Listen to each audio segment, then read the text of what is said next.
Folks, Black Star Network is here. Hold no punches! I'm real revolutionary right now. Support this man, Black Media. He makes sure that our stories are told.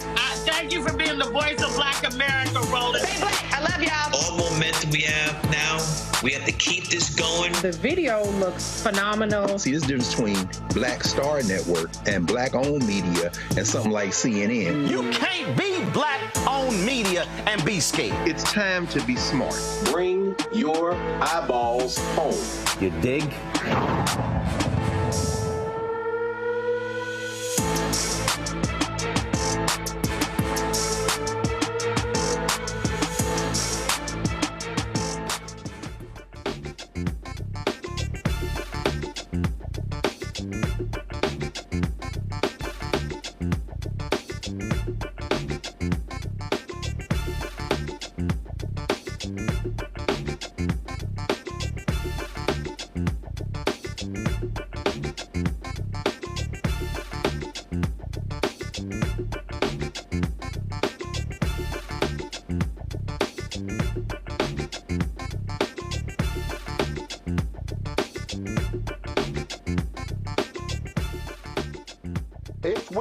February 21st, 2024. I'm Robert Patil, sitting in for Roland Martin on Roland Martin Unfiltered. Here's what's coming up, streaming live on the Black Star Network. A Missouri family and community are outraged that a cop who killed a black man having a mental health crisis will not be charged with his death. The senior breaking news reporter for the Kansas City Defender is here to tell us about Marquis Rivera and his case. Also, her story put her at the forefront of the HIV-AIDS awareness movement only at the age of 11 years old. Tonight, we remember Hydeia Broadbent, who died Tuesday at the age of 39. Rae Lewis-Thornton, an Emmy Award-winning AIDS activist, will join us to talk about their friendship and what it's like living with HIV-AIDS. Also, President Biden announced another $1.2 billion in student loans being forgiven for over 150,000 students as part of the Biden administration's SAVE plan. We'll talk about what that means to African-American communities in the black middle class going forward. Many people have delayed much of their lives because of student loans. This is a fresh start for many people who are highly educated, but also who were previously highly in debt. Also, counterterrorism expert and author Malcolm Nance will stop by to update us on the recent Houthi rebel attacks in the Red Sea, as well as the Russo-Ukrainian aid package and the latest on the Israeli-Hamas war. Also, Howard University is debuting the first ever HBCU figure skating team this weekend. It's time to bring the funk on Roland Martin Unfiltered, streaming live on the Black Star Network. Let's go. He's got whatever the miss, he's on it. Whatever it is, he's got the scoop, the fact, the find. And when it breaks, he's right on time and it's rolling. Best believe he's knowing. Putting it down from sports to news to politics. With entertainment just for kicks, he's rolling. It's on go, roll, y'all. It's Roland Martin, rolling with Roland now. He's funky, he's fresh, he's real, the best, you know he's Roland Martin now.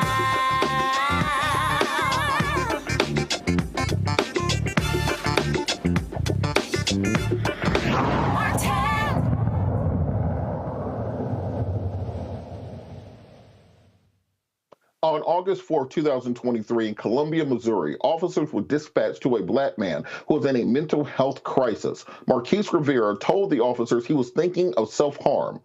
We have body cam image of exactly what took place at the time.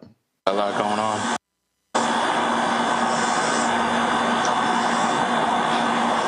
What can I do to help with that?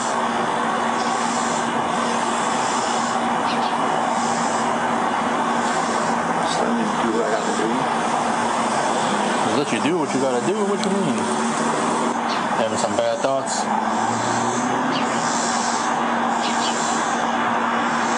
Well, what are you thinking about, man? Maybe should I tell him the phone? So you having thoughts of suicidal thoughts?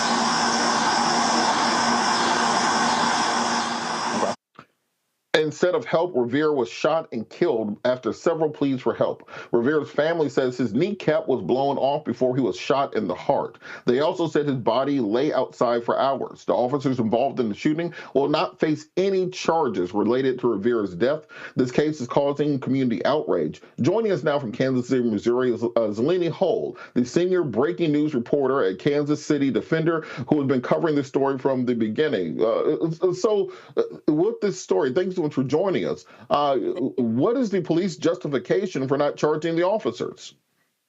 I don't think that the justification has been released. It was after a 6-month investigation by the Missouri State Highway Patrol, and they just concluded, along with the county clerk, the county prosecutor, Benjamin Miller, that charges would not be filed.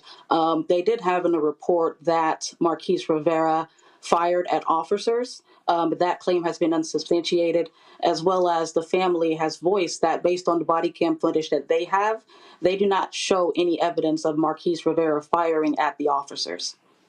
And with that, we see from the video that there doesn't appear to be, for at least on camera, him firing the officers.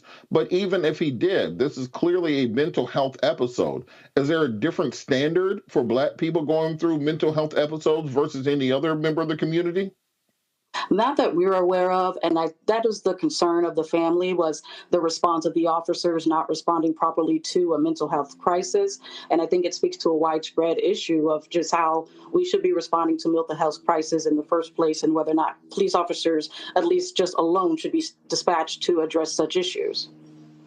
And now in several states and jurisdictions around the country, we have seen efforts being made to require that there be a mental health expert dispatched with police for situations along this line. Was there any effort made in the shooting of Mr. Rivera to have a mental health expert or somebody who had experience dealing with these situations, as opposed to officers alone, to be able to respond in a better method than these officers did? No, based off of what the family recounted on their now viral TikTok videos and Instagram videos, what was mentioned was the police officer, the one that's actually speaking to Marquis in that video. He did at one point get Marquis to provide him with a contact of Marquis's ex-girlfriend. And on that phone call that the officer made to the girlfriend, you can hear the police officer state and tell the girlfriend that he had enough information to get Marquis to what they have a 96-hour institution or 96-hour evaluation. So he did at least inform the girlfriend that he would attempt to, or had enough information to get him admitted, but that never happened. And so what protocols were supposed to take place when there's a mental health episode of this nature, where there may be a person who's armed who may be a danger? What protocols are in place to stop these from ending in a fatal experience, as we saw with Mr. Rivera? I'm not sure if there's any full protocol that the police or Columbia Police has in place. The only thing that they do have in place is they do have a protocol that just calls for any police-involved shooting to be evaluated. But from my knowledge, there's no protocol as to how to respond to mental health crisis. And that, again, speaks to the bigger issue of whether or not police should be involved in handling those situations. The family said that Marquis was shot in the kneecap and then shot through the heart in this case. Have the police explained why, after the first shot would have incapacitated him, shooting him in the kneecap, why they felt the need to continue shooting at him? There's been no explanation other than they just will not be charged based off of the family's account. I cannot assume why that was done. From what I understand from the family, the shots to the kneecap did disable him. So I don't know why that the shot to the heart was necessary, or why if there's been any explanation provided to the family. It seems that this doorway of the local police has been closed. Are there any other institutions or organizations that the family will be reaching out to potentially try to find justice, whether it be the Federal Department of Justice or other agencies? As of right now, they certainly seek to sue. I don't know that they've engaged any counsel at this time, but they do have a GoFundMe page to raise money, as they did state that they intend to sue and seek further advice and to seek justice for Marquis. So they're at the beginning stages of that. You talk about seeking justice for Marquis. So one thing that I always find is that these individuals who are victims of police violence often end up only being defined by their interaction with police, and only being defined by their unfortunate connection with police violence. Can you tell us a little bit about Marquis? Who was he, and what the family is doing to try to bring justice to him? I know you mentioned the civil suit, but are there other efforts that the family is doing to help us remember exactly who he was outside of his interaction with police? I think right now their concern is just raising the awareness for this, to bring awareness not only to Marquis, but to maybe mental health and how we respond to it. From what I gather, watching the videos that went viral, the videos of his sister, Katiana Edwards, and his cousin, Janae, he was a family, loved by family, adorned, and seemed like a pretty nice guy, but there's not much that I can speak to him yet. We are in contact with Katiana Edwards, and we do plan to schedule some time to meet with her. So hopefully we'll get some more information and can speak more about Marquis outside of his interaction with police. Are there any planned reforms that the police department is going to be making to prevent this from happening going forward? It seems that if you don't change anything, then the next time there's a mental health episode involving a young African-American male, that this will be the same result. What changes can be made to police protocols to stop this from being the end result of their interactions? The police haven't made any mentions of protocol. I think it's on us as reporters, as media, to put pressure on them to do so. As I mentioned, this was also investigated by the Missouri State Highway Patrol. This is the same agency that investigated, the murder of Malcolm Johnson, who was shot and killed by police in 2001, and they found that the shooting was justified. So I think it just takes a pressure and us to pressure them to take accountability and to create some type of reform around how to respond to these situations.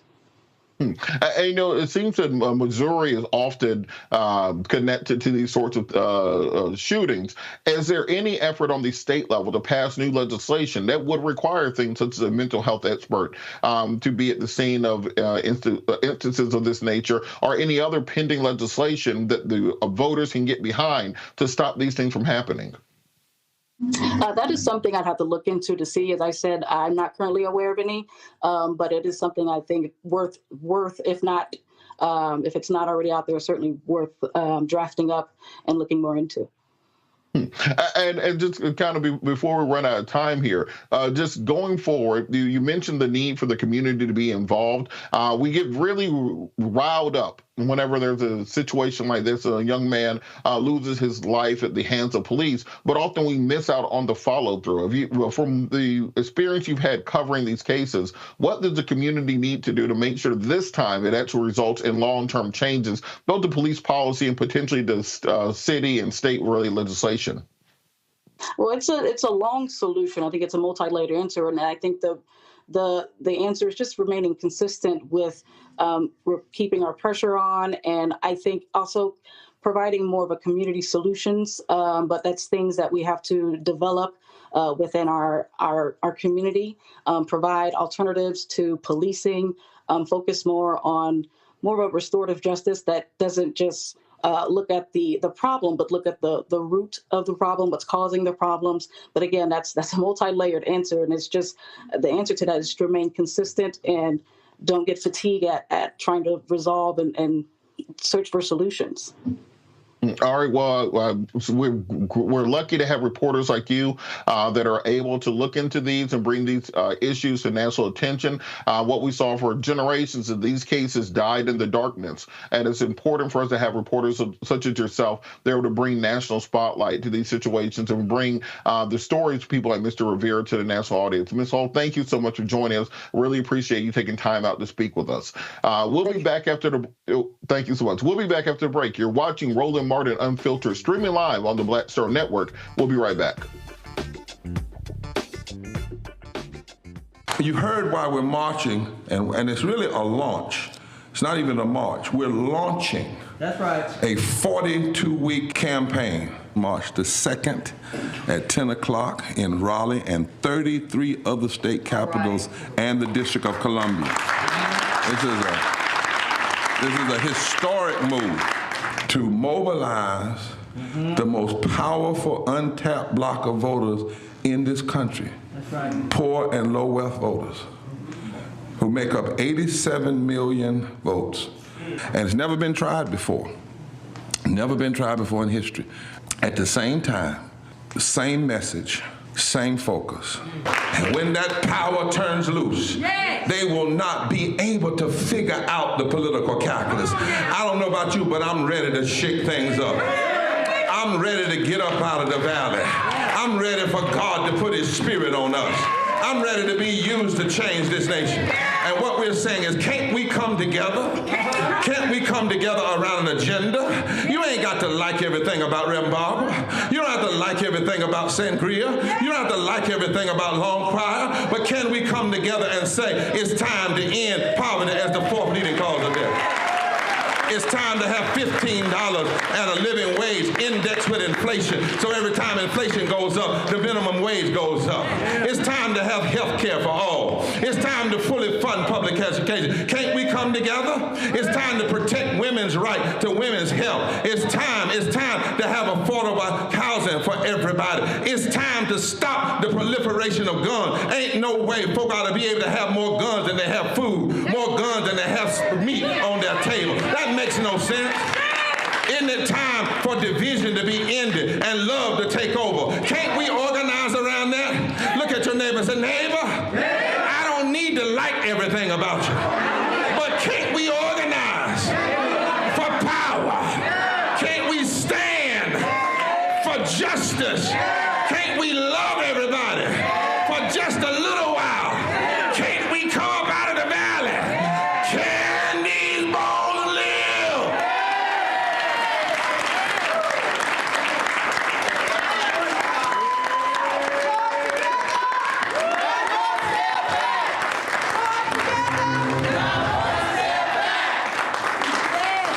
This is Essence Atkins. It's the Love King of R&B, Raheem Devon. It's me, Sherry Shepard, and you know what you watch. You're watching Roland Martin, Unfiltered.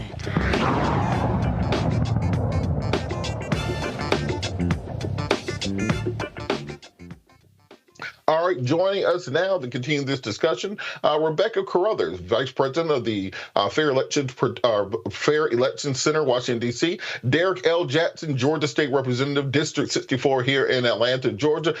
Derek, we could have done the show in Atlanta, apparently, because it's met downtown somewhere. But I wanted to go to you first as a legislator to talk about this case of Mr. Rivera there in Missouri. What can be done from a state and local lawmaking perspective to try to stop these police interactions that end up in fatal situations when it comes to mental health issues in African Americans?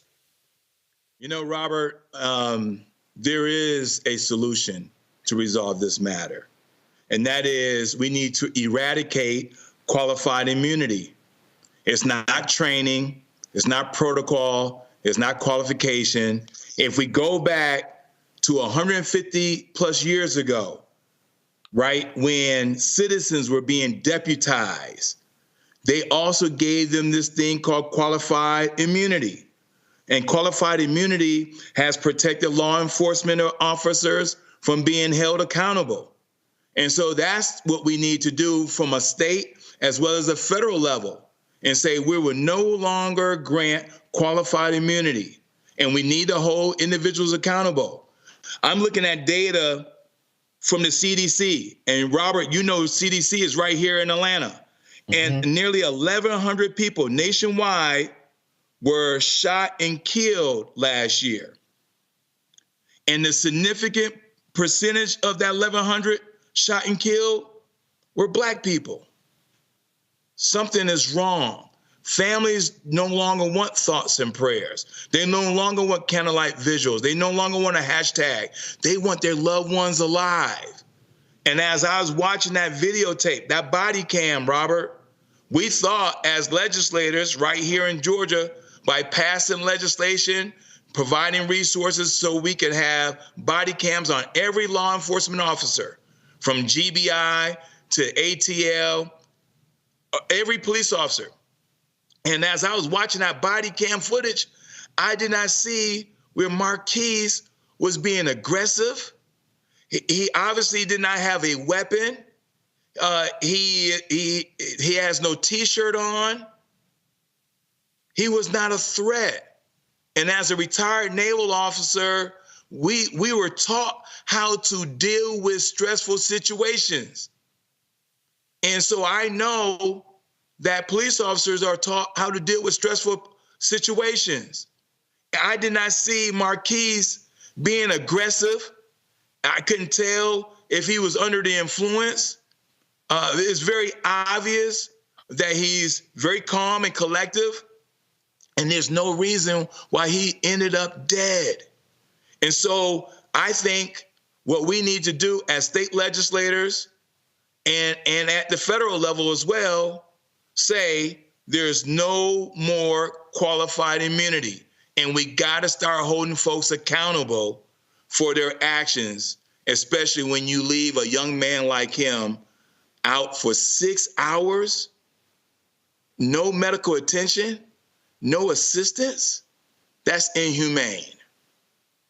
Absolutely. And Rebecca, kind of on that same note, we talk about many of the great things that the Biden administration has been able to achieve on the federal level. You can go down the list. Many of it's amazing, but for many people in the Black community, the fact that they were not able to push through the George Floyd Justice and Policing Bill, the Tyree Nichols Duty to Intervene bill, or any real legislative work on police brutality. When I talk to listeners on my radio station, when I talk to voters, they said that's a big part of why they were recalcitrant to support Biden at the same levels they did in 2020. What do you think can be done right now, given the makeup of Congress? What can be done through executive order or through executive action to try to do something about police brutality?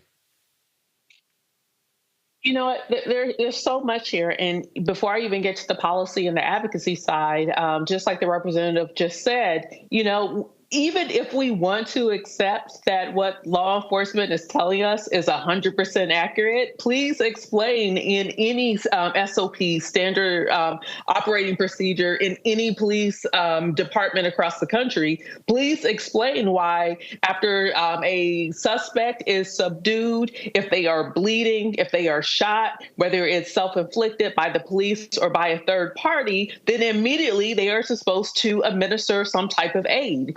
And so for Marquis to be shot twice, to be bleeding out, according to the reports by the defender, it's unclear if he died immediately or if he laid on the ground for several hours, bleeding out and dying, and no help was administered. That's against SOP. And that's before you get to any type of police reform.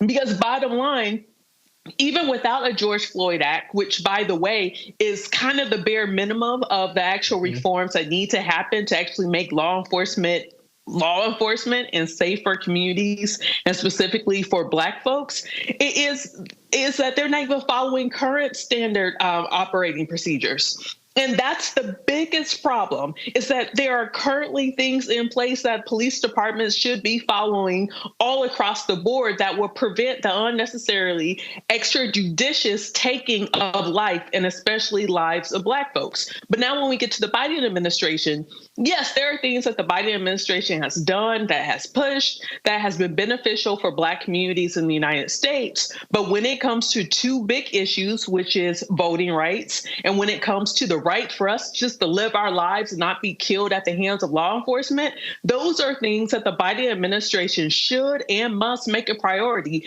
if they want Black communities to support the Biden-Harris ticket come November 2024.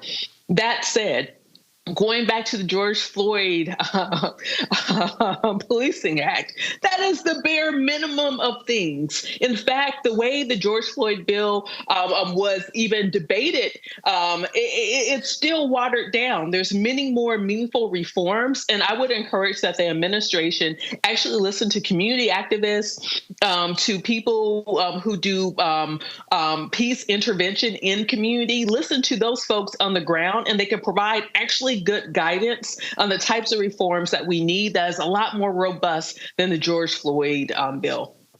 And Representative Jackson, here in Georgia, we were able to push through police reform legislation, even with a MAGA governor like Brian Kemp, that requires for their mental health professional to respond along with officers. You were in the state legislature. How were we able to push that through in a state like Georgia? And what can we do to get more legislation like that pushed through nationwide? Well, Robert, unfortunately, it was around timing around Ahmaud Arbery. Mm-hmm. We all recall what happened during Ahmaud Arbery, and we struck the iron while it was hot and say there was no reason why Ahmaud Arbery, jogging in his own neighborhood, 3 o'clock during the day, no threat to no one, end up dead, and how these three citizens took his life. And so we added pressure both inside the legislature, but it was a great deal of pressure outside the legislature. ACLU, NAACP, and a host of other organizations called on Governor Kemp and said we need the Ahmaud Arbery Act signed today. And so that's what we have to do.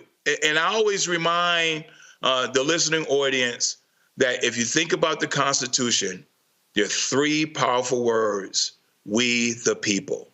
And so we not just need a collective, but we also need everyone to join in this fight, because no one, based on the basis of the color of their skin, should be threatened to lose their life when they leave home in the morning and they may or may not be able to come home in the evening. Absolutely. And Rebecca, this reinforces a vicious cycle that we have in the Black community, where if somebody is having a mental health breakdown, if they're having a medical breakdown, they're having an addiction issue and an overdose, often we don't call law enforcement because we're afraid that something like this will happen. How can we encourage people to seek the help that they need when they're in dire situations, but also be cognizant of the fact that these police may make the situation significantly worse? I've personally been in a situation with a family member who was going through a mental health crisis and needed to be hospitalized. And yes, had to make the decision, is it safe to call the police in the situation, or do I need to call other family and friends in order to get this person in a vehicle and get them to the emergency room? And ultimately, the latter is what I chose, because I didn't think it was safe in that moment to actually have law enforcement involved in what should be a medical situation.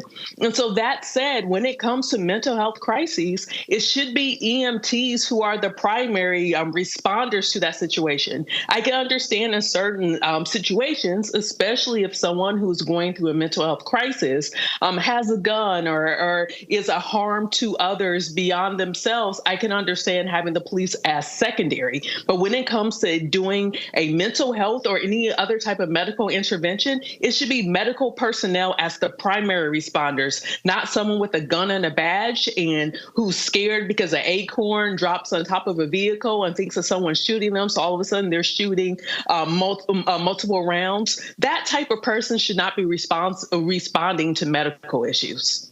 It's kind of like that old saying that when you're a hammer, everything looks like a nail. What do we equip our police officers with? We give them a gun, a stick, handcuffs, pepper spray, and a badge. And we send them out there to say, de-escalate the situation. Nothing about that says de-escalation. And for Free Representative Jackson, how can we start changing the narrative that we have around law enforcement in this country? The conservative right talks about the war on cops. They talk about chaos and the streets and the crime epidemic that's going wrong in the country.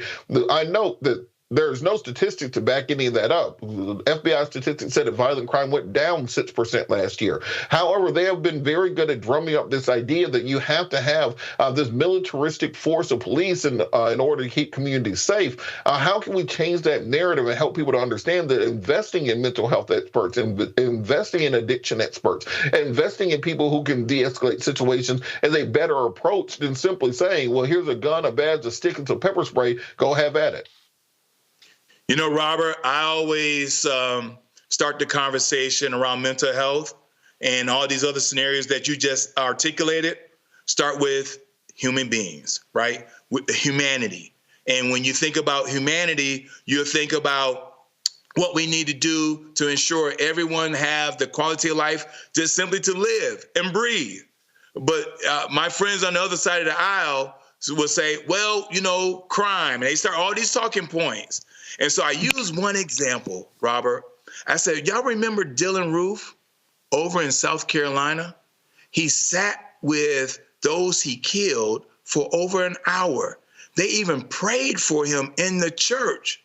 When the cops finally came and they arrested Dylan Roof, he did not end up dead. In fact, they even took him by a fast food restaurant before they even booked him. So don't explain to me that it's training. Don't explain to me that it's crime and gang and all this other, talking points.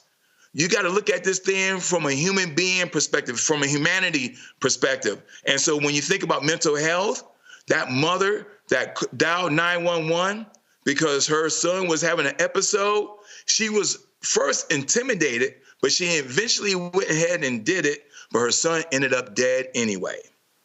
And that's why we got to change the narrative that when we dial 911, we want the same level of assistance like any other human being get when they also dial 911. Absolutely. And we got to keep our eyes on this and bring the attention to this. That's why it's so important to have shows such as this one on the Black Star Network. Make sure you guys hit that like button on this video. We'll make sure when Roland gets back, he sees thousands and thousands of likes so he knows you guys are still watching when he's not here. We're going to keep this conversation going after the break. You're watching Roland Martin Unfiltered, streaming live on the Black Star Network. Check this out.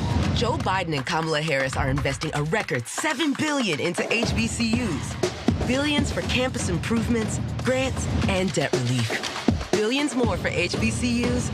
Endless possibilities for us. Next on The Frequency with me, Dee Barnes, the amazing Drew Dixon. She gives us the details behind the HBO documentary that shed light on the alleged sexual assaults by Russell Simmons. And we're talking about the Netflix documentary, Ladies First, right here on The Frequency on the Black Star Network. Next on The Black Table with me, Greg Carr, we look at one of the most influential and prominent Black Americans of the 20th century. His work literally changed the world. Among other things, he played a major role in creating the United Nations. He was the first African American and first person of color to win the Nobel Peace Prize. And yet today, he is hardly a household name. We're talking, of course, about Ralph J. Bunche. A new book refers to him as the absolutely indispensable man. His lifelong interest and passion in racial justice, specifically in the form of colonialism. And he saw his work as an activist and advocate for the Black community here in the United States as just the other side of the coin of his work trying to roll back European empire in Africa. Author Cal Rostiala will join us to share his incredible story. That's on the next Black Table here on the Black Star Network. What's up, everybody? It's your girl, Latasha from the A. And you're watching Roland Martin Unfiltered.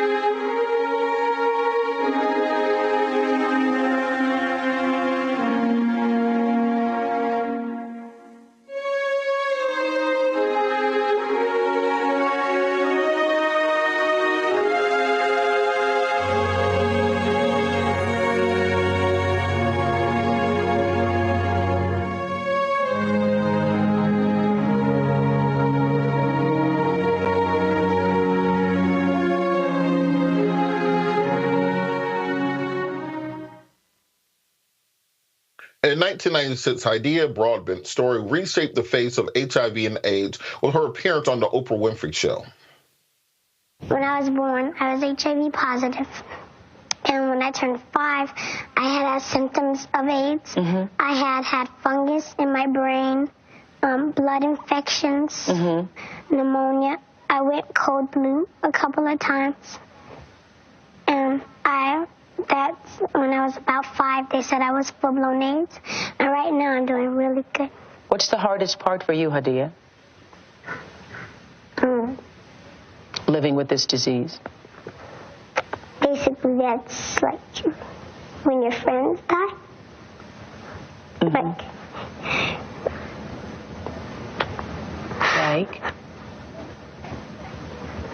The hardest part is you love them.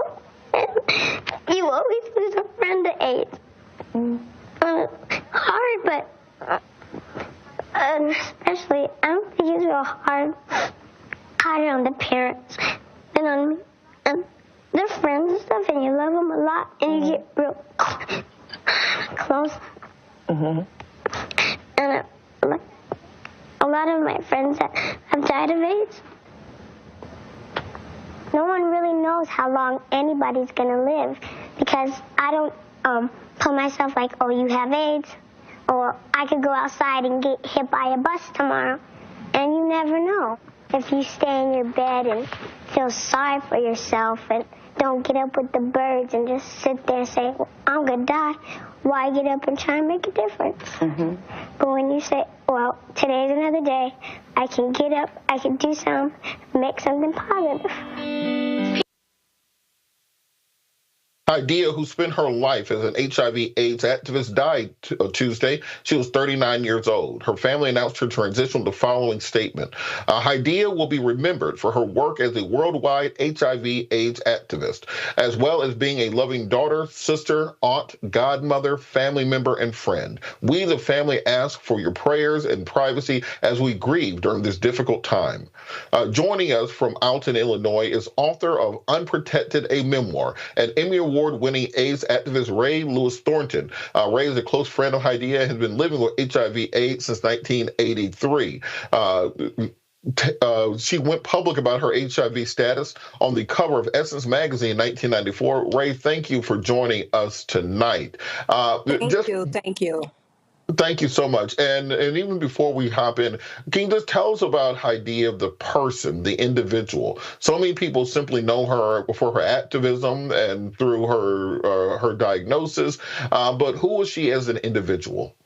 You know, Hydeia was a very kind, loving woman.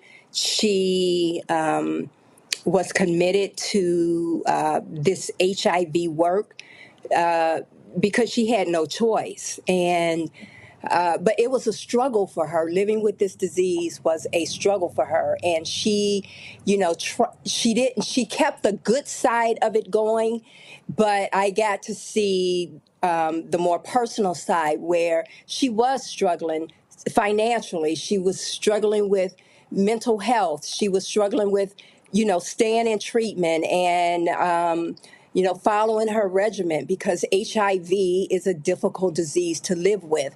She never really talked about that so much publicly. And that's the difficult part about this.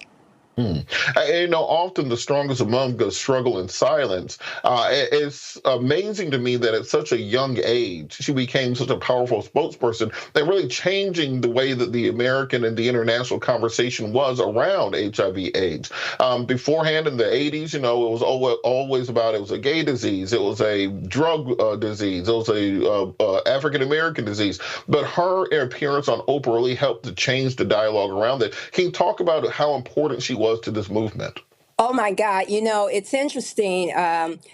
Hydeia and my work, we were parallel. I was on the cover of Essence, she was on Oprah, we were doing all of these things around the same time. She was 6 years old and I was 30 years old doing this work. And what Hydeia was able to do is humanized HIV. She showed you a face of what it looked like to be HIV. And, she touched on our hearts. Here's this little girl talking about, waking up in the morning and enjoying the birds and, you may get hit by a car. But yet at the same time, being kicked out of school because nobody wanted to be with her. And so she was so brave in that. But what she did, especially, she transcended race for sure. But what she did, especially for the Black community, was to show another side of AIDS, that women get infected and have babies that also become infected with HIV. And she began to pull on our heartstrings, like to say, yes, if this was our daughter, if this was our granddaughter, we would want to love and nurture her like any other, person.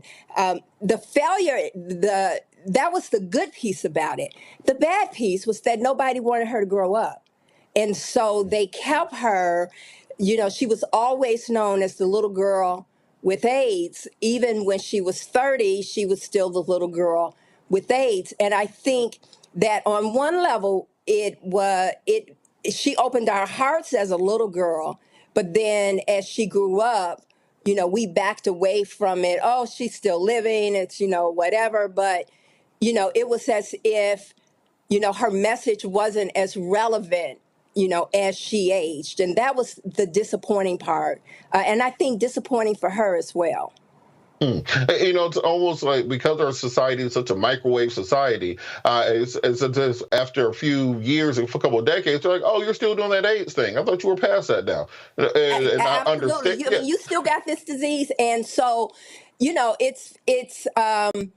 I think the fact that she survived, I survived, we survived past that rough period, and we don't really talk about that period anymore. But the fact of the matter was that we did have heavy pill loads.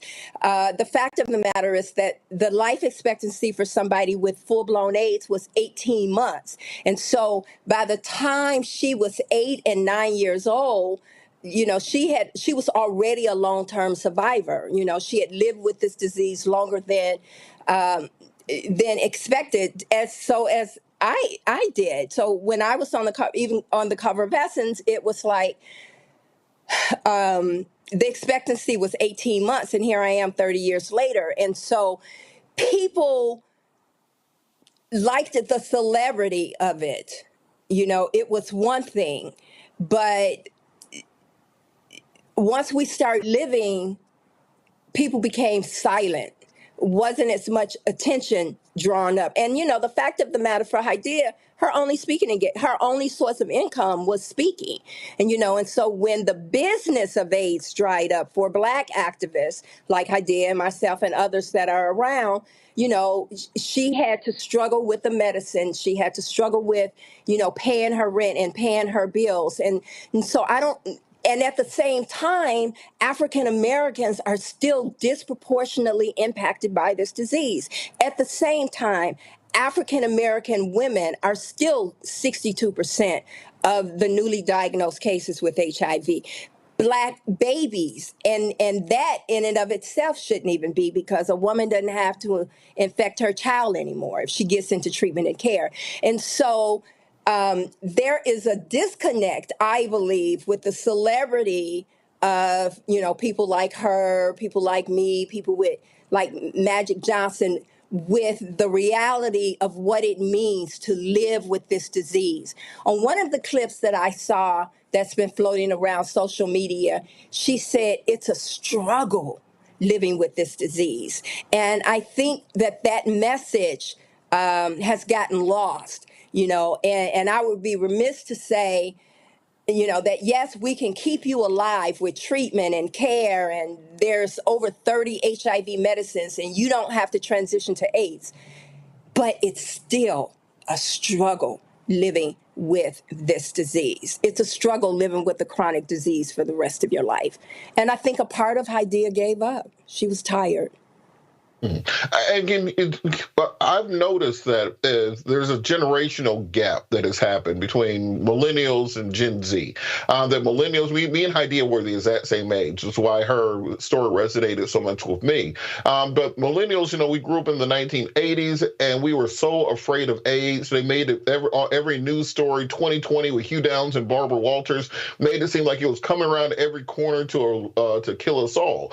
But then as treatments advanced, as people like yourself and Hydeia, Magic Johnson, others were able to destigmatize it, it's almost as if the pendulum has shifted too far in the other direction, where you have Gen Z that has a very permissive attitude when it comes to sex, when it comes to contraceptives, when it comes to protected sex. You have Sexy Red doing interviews saying she's the raw queen, things of that nature. Do you think that there's still a place for activism to help explain that we don't need to stigmatize and be afraid of AIDS like we were in the 80s, but we still need to be conscious and cognizant of its dangers and destructions as it is now? Everything's not a PrEP commercial with people smiling and playing softball, but there are still hard parts of this. Absolutely. And, the fact of the matter is that stigma is still very real.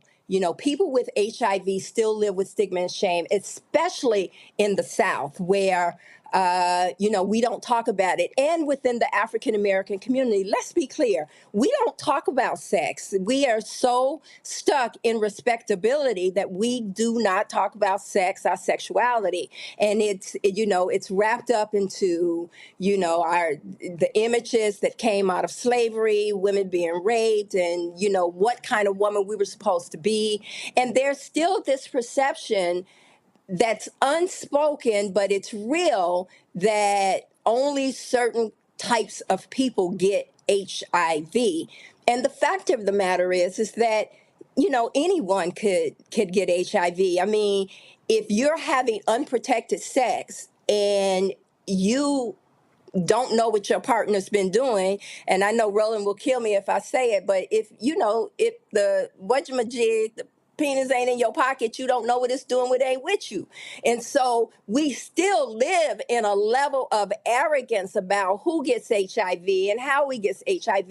And sadly, people live in isolation with this disease. People who are aging with HIV live in isolation, and young people are afraid to disclose. I mean, I get messages every day from a family member saying, my niece was just diagnosed with HIV. My, you know, young people who've heard me speak hit me up. And so people are still becoming infected with this disease. Black people are still becoming infected with HIV. And there's this sense that we don't have to worry about it anymore. What we should be talking about is, yeah, you can take one pill a day, but what we're seeing with, you know, people who are aging with HIV, like me, we have more of the comorbidity problems that people our age have. You know, we have more cancer, more heart disease. We have osteoporosis, men and women, because HIV destroys the bone. And so, and there's depression. And that is a huge thing. We, as a community, Black folk don't deal with mental illness very well. And Hydeia, and I've spoken very publicly about my depression, but Hydeia struggled with depression. And she just,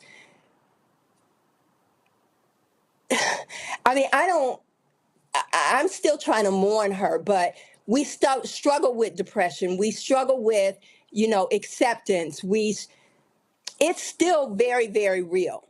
And so while the point is this, while we can treat you with HIV and you don't have to transition to AIDS like Hydeia and I, you will still have a lifetime of a struggle. You will still have a lifetime of a medicine treatment. You will still have inflammation in your body all the time in your body. And so the best bet is to not get HIV. You know, we don't talk about testing anymore. And what we know is that 38% of newly diagnosed people are infected by people who don't even know they're infected. You know, and so we have this vicious cycle that is going on in our community. We don't get tested. We infect others because we don't know we're infected. And our virus is not suppressed. And so there are some social determinants that impacts access to medication, even access to PrEP. Who gets PrEP? Black men aren't on PrEP. I mean, the statistics show that white men are taking, and what's PrEP? A one pill a day that you can take that would prevent HIV. And so now NIH and CDC are trying to shift PrEP to Black women, and they didn't do a good job with Black men. And so, you know, the business of HIV, I think, is also interfering with what we should really be talking about in our communities. You know, churches should still be having programs, should be testing people for HIV. And the reality is that if Hydeia wasn't tired, she could still be living. But she was tired.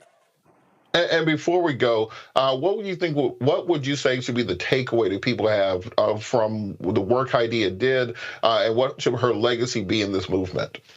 You know, she definitely humanized HIV and opened up this disease to the heart and minds of Black people in a way that had never been done before. And I don't know that we can take this away from her. You know, the other thing is that Hydeia was wise beyond her years at 6 and 7 years old. And so, you know, I'm grateful that the Broadbents adopted her and care for her through this younger period of her life, and that God had a plan for her life. And let me tell you something. She wore those shoes. She never grew beyond 5 feet, but she stepped big in her shoes and accepted her calling in life and did what she, God called her to do. And I'm a better person for it. She helped to make me a better person. And I'm just grateful that she and I in later years, as our paths crossed, were, able to forge a friendship. And I could call her my friend, and I could call her Hydeia. She didn't let everybody call her Hydeia. I just want to say this last thing. That picture right there of us in Mass, in the height of COVID, she took a Greyhound bus to come to Chicago from Las Vegas to see me. And I think she was saying goodbye. And she came to Auntie to have some really poignant discussion about what our life looks like with HIV and what the hope is. And, I think that, and I'm grateful that she came to me and wanted to have that discussion. But I think it was her way of saying to me also that it's not going to change. So I'm tired. I'm tired. And so, she's going to be missed greatly. That's all I can say. She's going to be missed greatly. Absolutely. I want you to stick around with us. Our panel would love to ask you some questions also when we get back from this break. But really appreciate everything that you've done for this movement. We'll be back after the break. You're watching Roland Martin Unfiltered, streaming live on the Black Star Network.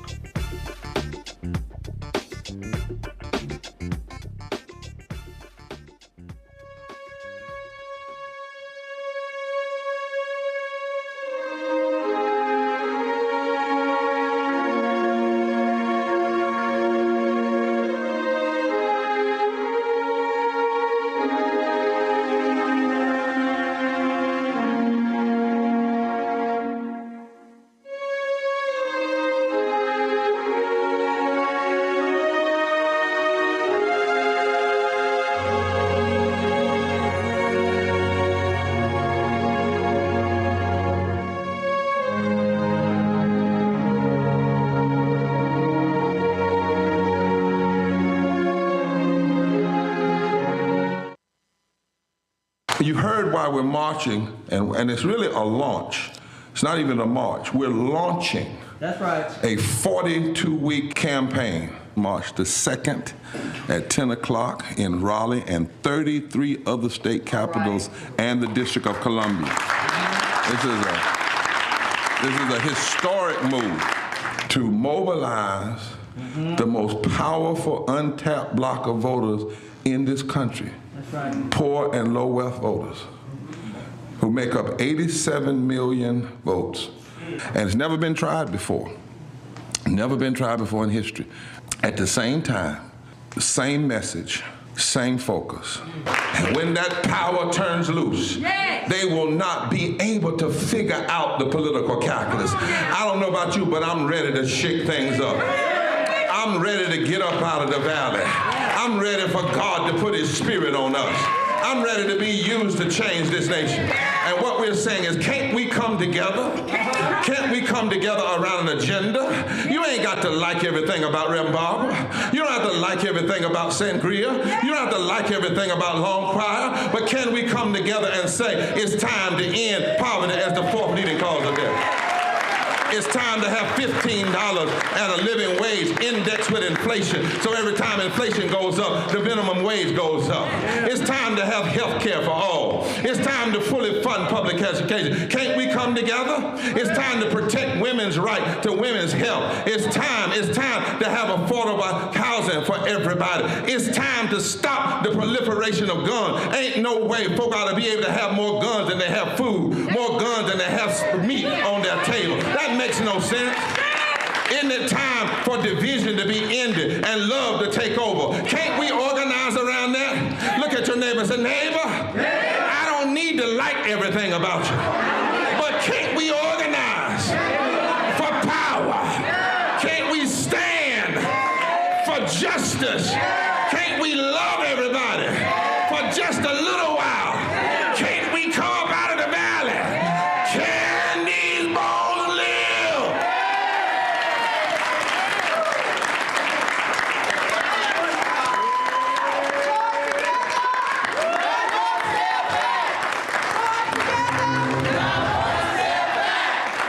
This is Reggie Rock Byford. You're watching Roland Martin, unfiltered, uncut, unplugged, and undamn believable. You hear me?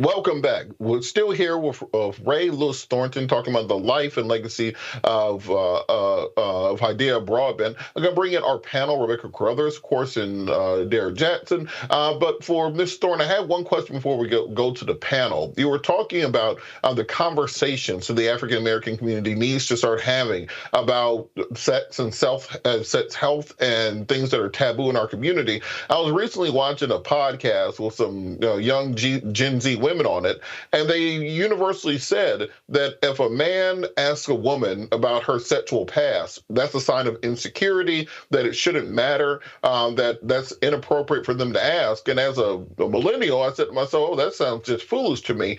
Can you talk about kind of how do we work through this stigma of people being able to talk about their sexual past without it seeming, as they said, as being misogynistic? Well, I don't. I don't agree with that comment. I think that if a woman can ask a man, if a woman can ask a man, then a man should be able to ask a woman. I mean, we should know this. It's not about how many people you had sex with. Be clear on that.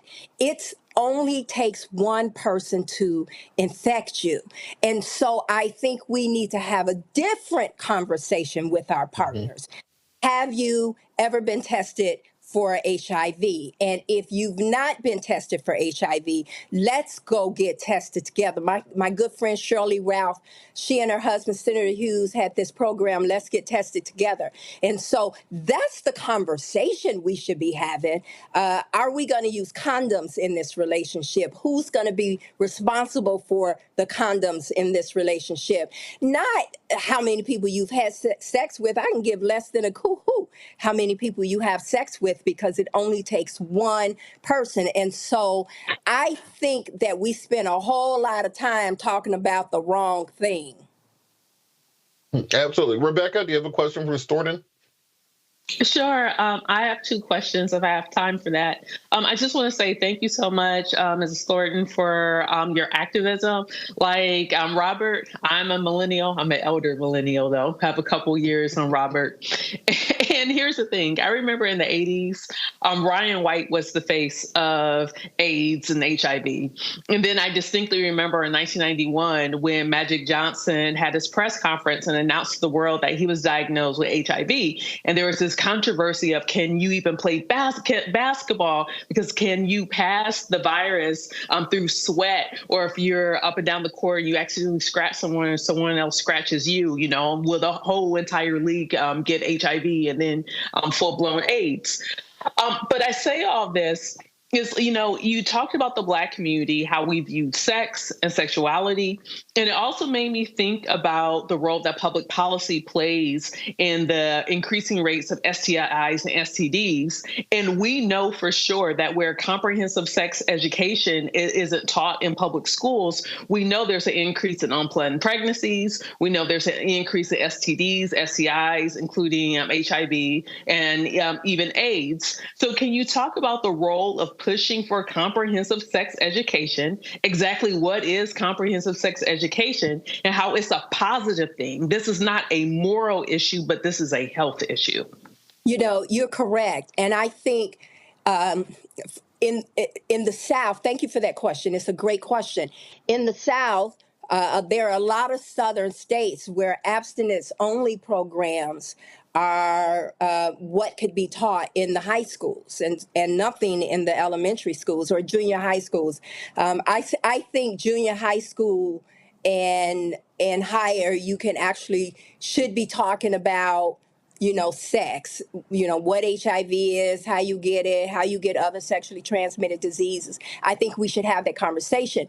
But I think that morality politics plays a very heavy role, especially in the South, on, what gets taught or what doesn't get taught. And so, principals who want to do programs, in some of the high schools in the South have difficulties because their states, are abstinence only states where the only type of education you could have is that. I had a principal once in Huntsville, Alabama, I'll never forget this, who defied the state law to bring me to speak because she caught some kids under the bleachers having a girl and a guy having oral sex. And she was like, I've had enough with this. And so it has to really, leadership has to take a stand, be willing to challenge government on these issues. I think that in some of the bigger cities like Chicago, New York, where sex education is taught, I just think that we don't emphasize HIV/AIDS anymore in the way that we do because, it's not a sexy topic anymore. I mean, I don't know how to say this, but people do not talk about HIV in the way that we need to talk about, including the media. For example, there's a 1 pill a day that you can take to prevent HIV.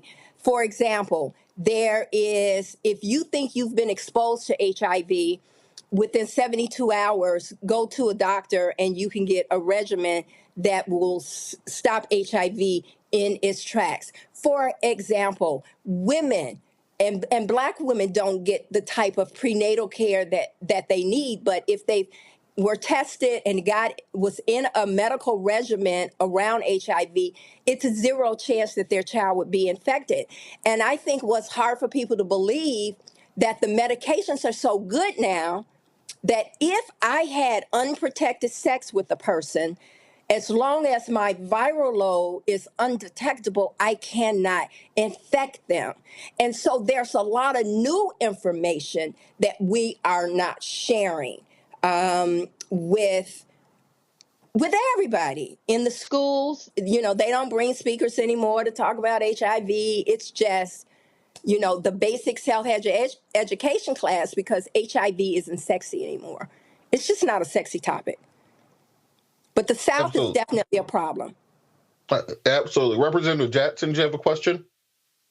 I do. First off, thank you, Ms. Thornton, for your body of work. And also thank you for sharing your story about Hydeia. And as her work will continue, although God has called her home. My question is around, can you share with us the psychological, emotional, and cultural impacts on the Black community? Because HIV, AIDS, and syphilis, and gonorrhea, and all the other STDs, it has been politicized that this is a Black thing, right? It's always a Black face that's attached to STDs. But when I read CDC, 39 million citizens in the United States are living with HIV/AIDS. 2 million children under the age of 14, from 0 to 14, are living with HIV. And so it's been politicized that HIV, AIDS, and syphilis, and other STDs, it's always associated with the Black community. Can you share with us the psychological and emotional and cultural impact on the Black community? Well, first, let me thank you for your question. First, let me say this. There is no conspiracy. The fact of the matter is African Americans, Black people, bear the brunt of HIV cases in the United States of America, period. Black men who have sex with men are the majority of the cases among men with HIV. Black women, heterosexual women, are the majority of cases among women living with HIV. So this is not and this is not we're trying to make it be a black problem. It is a doggone black problem. And the conspiracy is a part of the problem. The problem is that black people have the brainwashing has come down through slavery with the images of Jezebel and the black buck and how black people should then respond to white people to show them that we're decent people. And it has impinged upon how we talk about sex and how we deal with sex, sexual relations, and even sexual violence within the African American community. The R. Kelly case is a case in point. How we talk about sex, we call girls fast. One of the things that my cover article did, that Essence did with my cover story, was we changed the face of AIDS for Black women in America. And we gave Black women the permission to say that, yes, we have sex, and understand that it's not about promiscuity. It's about who you love, who you have sex with, who you trust. And you don't know what you don't know. You don't know if your partner is infected with HIV. You don't know if your partner is outside of your relationship. And since you don't know, use a doggone condom. Since you don't know your status, go get tested. Let me say this too. The stigma around HIV, oh, it's a black thing. It puts people, especially young people, in a position where they don't want to disclose their HIV status to their families. And so we have young people who I know someone right now, and there are literally 2 people in her family that know she's HIV infected, and she's a 23-year-old woman, because we don't want to come across as being hoes. And so it is a black problem. And we need to, as a community, talk about it. Our churches need to talk about it. Our politicians, you should be making some legislation about some money to help educate black people, to help some of these non-for-profits out there, black non-for-profits that are doing the work in your town. It is a problem. And the majority of black people, virus is not suppressed, which means that we are not in healthcare. We get in healthcare, but we don't stay in healthcare. That's a problem. People don't want to be seen going to the AIDS clinic. People don't want to be seen taking their medicine. And so when we push back with the oh, it's not just us argument, and you got me heated up over here, that it's not just us argument, what we do is we put black people's back against the wall in a way that it doesn't open the environment. It's not conducive to having an open and honest conversation about how do we reduce these numbers. We know how people become infected. How do we reduce these numbers? We got to have some conversations, some sex education conversations. Women need to sit down and talk to their men. You need to ask the poignant questions. Have you ever been tested with HIV? You need to go get tested. Just about at every Department of Public Health, testing is free. And so that is the issue. It's not about what they're saying about us. It's about what are we going to do to stop these statistics in our community. A statistic that Hydeia was one of. In fact, her mother was a drug addict, and she was infected in the 80s by someone who was a drug addict and left in a hospital, abandoned. That's real.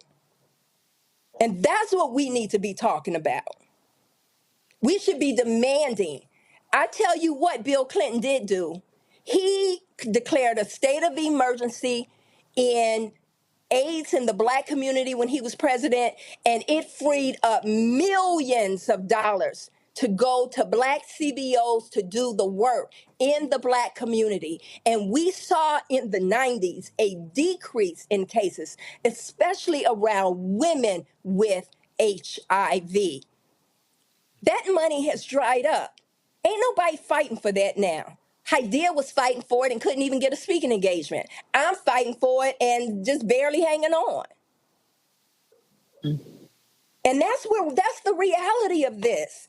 Y'all don't make me cuss. Roland, no, I try not to cuss. I try to be respectful as much as I can. But ain't nobody doing nothing to us. We doing it to ourselves. Absolutely. Well, Ms. Thornton, we Robert, appreciate. Yes, go ahead. Sorry, can I have a quick follow-up? Something that you said, Ms. Thornton, that I think is very important. You talk about the business of AIDS. Can you hit upon the business side of this thing, the business side of activism, following the money, how capitalism even impacts as we see infections rate ravage? We should be talking about the dollars should follow the numbers. And in majority cities, the money does not go to Black organizations who do the work. I lived in Chicago for the last 30 years. I just moved to a small town to get away from Chicago 4 months ago.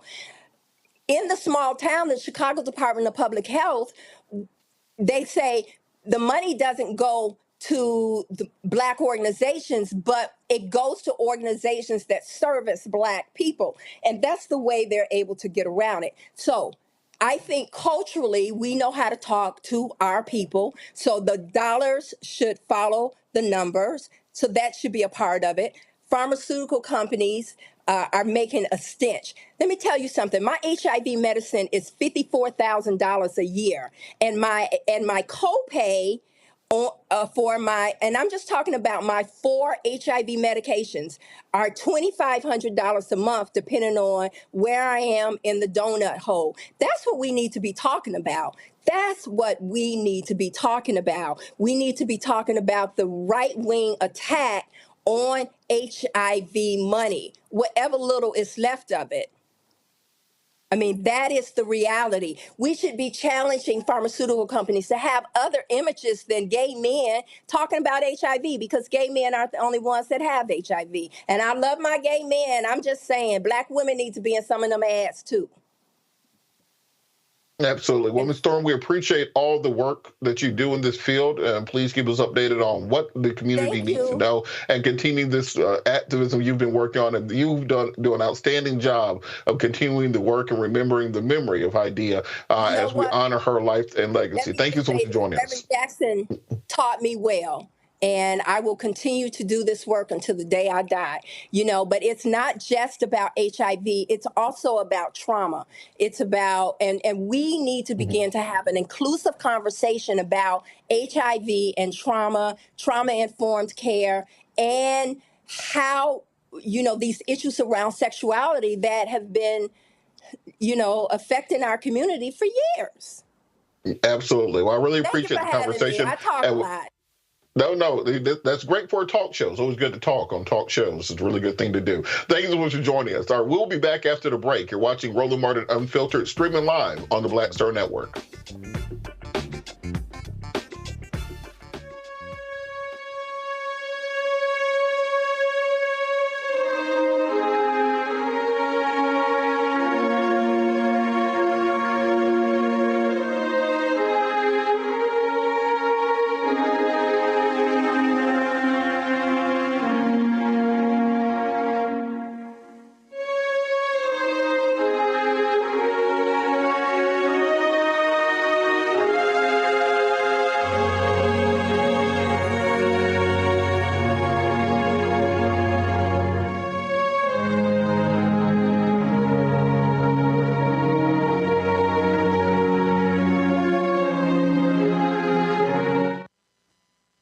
Check this out. Joe Biden and Kamala Harris are investing a record $7 billion into HBCUs. Billions for campus improvements, grants, and debt relief. Billions more for HBCUs.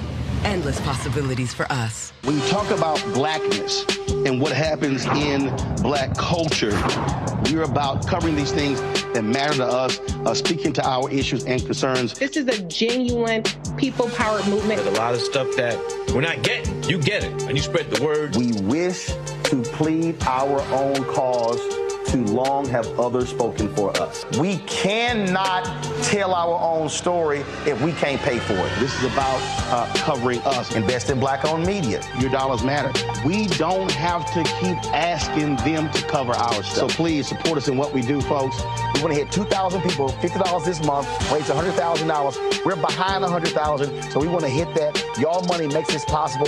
Check some money orders. Go to P.O. Box 57196, Washington, D.C. 20037-0196. The Cash App is $RM Unfiltered. PayPal is R Martin Unfiltered. Venmo is RM Unfiltered. Zelle is roland@rolandsmartin.com. My name is Lena Charles, and I'm from Opelousas, Louisiana. Yes, that is Zydeco capital of the world. My name is Margaret Chappelle. I'm from Dallas, Texas, representing the Urban Trivia Game. It's me, Sherry Shepard, and you know what you watch. Roland Martin on Unfiltered.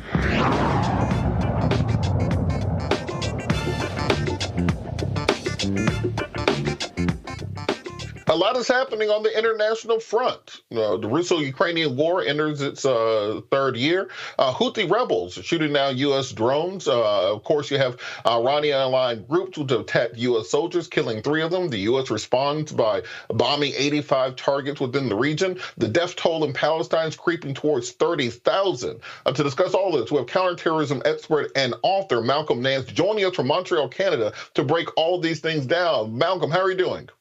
I'm well. Good to see you, Robert.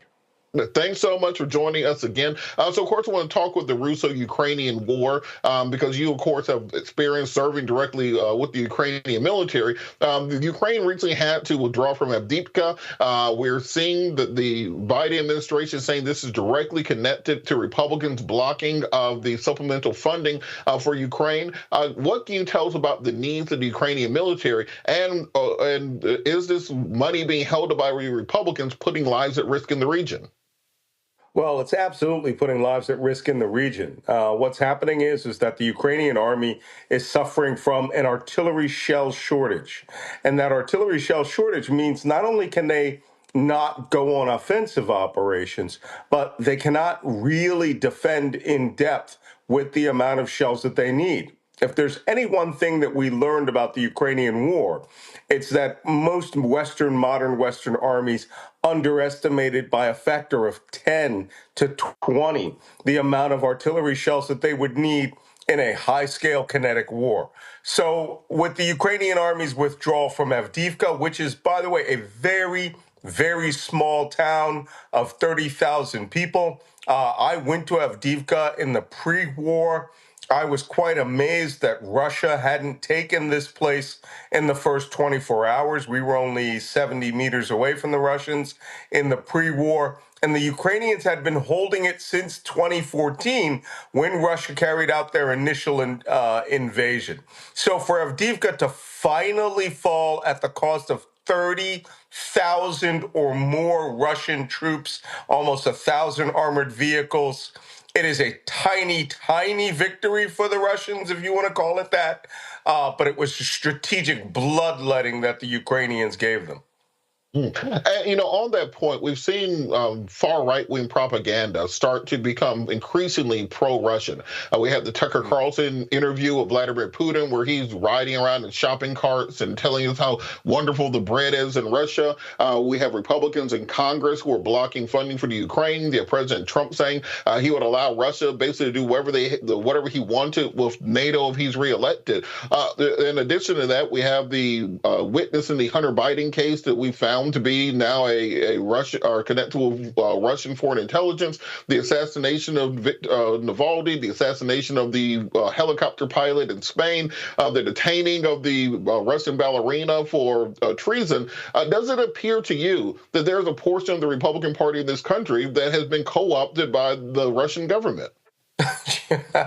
You know, I've written 4 New York Times bestsellers about Donald Trump and his administration, and every one of those books was about how Russian intelligence co-opted a major component of either Donald Trump's campaign, Trump himself, the Republican Party. The Republican Party now is a wholly owned subsidiary of Vladimir Putin. And there's only one reason that they've flipped. There's only one reason why they betrayed Ronald Reagan's legacy, and that is because Donald Trump has ordered them to do that. Trump has been under the thrall of the Russians since the 1980s. I'm not saying that he's an actual agent of Russia. He has started out as an unwitting asset in the 1980s. But by the time Miss Universe came in 2014, when he went to Moscow, he was very well aware to get Trump Tower Moscow that he would have to play Vladimir Putin's game. He is madly in love with Vladimir Putin, his ruthless, authoritarian, dictatorial, mass murdering style, the way he could kill journalists and citizens at whim. Donald Trump loves that stuff. And that's why he, since he went to Helsinki in 2017, has essentially been a puppy on a leash for Moscow. When Donald Trump says something, the Republican Party goes along with it. Now, Trump believes NATO bad, Moscow good. That's just the way it's going to be because that cult can't think beyond whatever Donald Trump, the words Donald Trump puts in its mouth. You know, it's amazing to me because if you look at the situation that Donald Trump is in currently, he owes E. Jean Carroll $85 million. He has a $355 million suit judgment against him for the Trump Organization suit. He has a $2.5 million judgment against him for the Trump Foundation suit. He has a $25 million judgment against him for the Trump University suit. So he's going to be walking into this next election over $500 million in debt with no ability to make that money. He's selling sneakers and cologne now, trying to raise money. His super PAC has about $8,000 in the bank, and Vladimir Putin is the richest person on earth, according to Elon Musk, who says he has many times as much money as Elon Musk. Is Trump at risk of being co-opted by the Russians, given his current debt cycle and the need to pay those things off, and that's why he's running? No, he's not at risk being co-opted because of the current debt cycle that he's in. He has been co-opted for a very long time. So, you know, that this money situation to him doesn't matter. He has now tasted raw power. He now understands he could have done a lot of things that he did by remaining within the crayon drawing limits of the law. He's no longer interested in that. He wants to get reelected to president, and then he's just going to abuse it the way Kim Jong-un in North Korea, the way Xi in China, and the way Putin does it in Moscow. But, you know, his current debt load does not impact that. He will just erase that by saying there is no such thing as a debt load. This is a man who I've been warning for 8 years, wanted to be a real authoritarian dictator. All the evidence was there. It took media several years to catch up to the books that I've written about it. But he has stated what he wants to be. Take him at his word. He is going to be a dictator. He will use the power of the United States government to abuse its own citizens. And he'll just eliminate the laws. He'll eliminate the courts, or he'll make courts passive and supportive of him. He said he's going to do it. You believe that he's going to do it. Let's transition to the Middle East. So the death toll of Palestinians is closing in on 30,000 since the October 7th attacks. Netanyahu has indicated he has no interest in a ceasefire, no interest in ending the ground offensive. We saw just this week the U.S. vetoed a ceasefire resolution sponsored by the Gulf states, but has circulated their own memo regarding a potential ceasefire. Where do you think things go from here? Will Netanyahu press forward with his ground ground offensive? And does the U.S. have any power to stop him from doing so? Well, first off, I've just come back from 4 weeks from a month in Israel, going around with the Israeli army, also investigating the 10/7 massacre and Israel's conduct of operations in the war. Let's just remove the word Netanyahu when you're talking about Israel, because you're talking about the most hated man in Israel. These people there absolutely understand that he failed in the most basic task of keeping Israeli citizens alive. It is a coalition government right now. Politically, he is a dead man walking. So any president, no matter who it was, all right, would have carried out this war in the exact same fashion that they're carrying out. This is a war between Israel and the terrorist group Hamas. The terrorist group Hamas mass murdered 1,000 or more Israeli citizens to get the effect that you're seeing there on video, which is to have invaded Gaza to kill civilians in order to garner some global sympathy and carry out a larger base of support for the Palestinian cause that they haven't had in 75 years. First, those numbers, the 30,000, all come from the terrorist group Hamas. Those numbers are not verified by anybody, and apparently, none of the Hamas combatants, the 30,000 men that are doing daily full-scale battle with the Israeli army, are included in there. That being said, a ceasefire, which is what people are calling for, would be a gift to Hamas. Hamas needs a ceasefire. They are in their last 30% of troops. They are facing utter annihilation by the Israeli army. They are using civilians as human shields and human sponges, where they actually put themselves, underground between Israeli bombs and the civilian population. The Israelis are not going to carry out a ceasefire. Their mission is to eliminate Hamas as a combat force, as a terrorist force forever.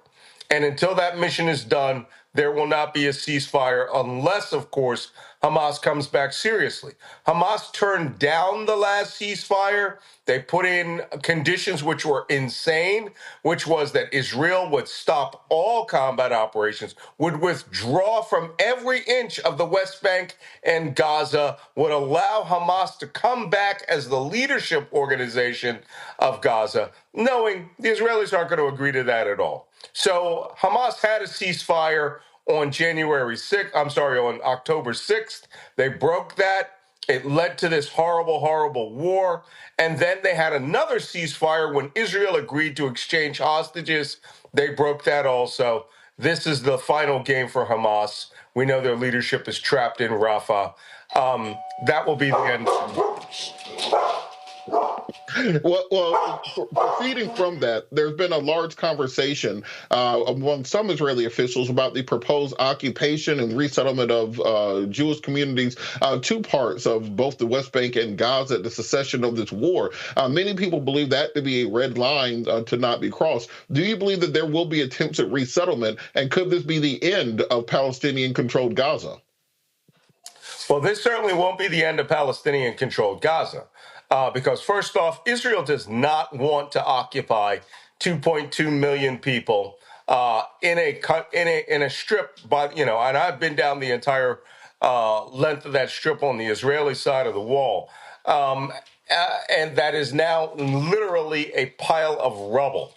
Israel doesn't want political control, but what they want to do is eliminate Hamas's influence right now by shifting to a system the United States proposed that we did after the destruction of Al Qaeda in Iraq in the city of Fallujah in 2004 after Operation Phantom Fury, which is to empower the regional tribes with the ability to control where the aid goes, where the food goes, to rebuild under the control of an authority that is not UNRWA, the United Nations Refugee Organization, that has been established strictly since 1948 only for the Palestinians. They want it under the control of UNHCR, the High Commission for Refugees, which handles every other refugee in the world. So Hamas really really is facing extinction if that gets into place. I want to shift a little bit further south in the Gulf to the Houthi rebels in Yemen. The Houthis have said that they will continue attacking shipping in the Red Sea, as well as naval vessels of nations that support the Israeli invasion of Gaza. We've seen Hezbollah attacks in Syria and Lebanon and the northern part of this conflict, almost opening a second front in the war. Do you believe that the U.S.'s response to these attacks has been sufficient, or do you think there will be additional airstrikes needed in order to bring a cessation to these attacks? Right. Well, what's going on with Yemen, Iraq, Syria, and southern Lebanon is a campaign the United States is carrying out. I have fought all of these groups before, and let me tell you, the Houthi rebels are the terrorist group. By the way, we shouldn't refer to them as the Houthi rebels. Their official name is Ansar Allah Terrorist Group, right? The supporters of Allah Terrorist Group. They occupy a small part of northern Yemen and are being funded strictly by Iran. They are a proxy of the Iranian government. All of their weapons and equipment come from the Iranian Revolutionary Guard Corps. All of their anti-ship drones, anti-ship cruise missiles, underwater unmanned vehicles, and these anti-ship ballistic missiles are all of Iranian manufacture. We intercept them all the time.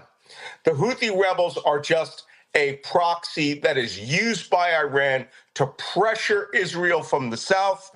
And now they are affecting 12% of global shipping by allowing them to attack ships, allegedly in support of operations against Israel and Gaza.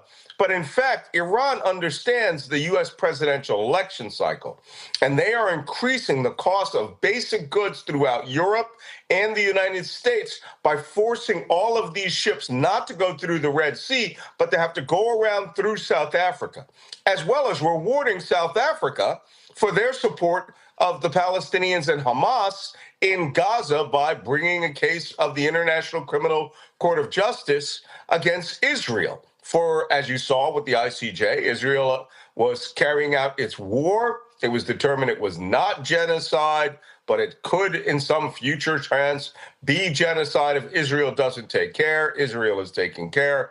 Iran understands the dynamics of all of this, and that's why it is making the Houthi rebels attack. On the other hand, Israel is an intensely powerful country. For anyone who has not been to Israel, which is a multinational, multicultural, very brown country, it is 80% people of color, because 80% of Israelis are Mizrahi Jews who come from all over the Muslim world. And then 20% of Israel are Israeli Arabs, people who are Arabs, Palestinians, born, raised in Israel, who didn't leave after 1948.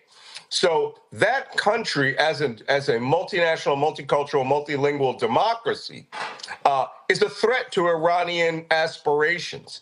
They love the image that Israel is this Ashkenazi white country of settlers that have come in there. Well, then again, they have been settling for 3,500 years. They are in the Bible. As you might recall, the entire story from the creation to the end.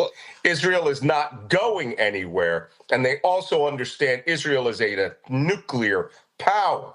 So Iran does not want to tangle with Israel using Hezbollah in the north, even though there are skirmishes going on there. Israel has the manpower, weapon power, and technology to change the entire balance of the Middle East. I mean, they could destroy the Syrian army, surround Hezbollah. So all of these are things Iran does not want to do. Malcolm, let's take a quick break right now. I want to keep this conversation going on the other side. I did have some questions about the Iranian regime. I want to bring the panel in on the discussion also. We'll be back after the break. You're watching Roland Martin Unfiltered, streaming live on the Black Star Network. You heard why we're marching, and it's really a launch. It's not even a march. We're launching That's right. A 42-week campaign, March the 2nd at 10 o'clock in Raleigh and 33 other state capitals and the District of Columbia.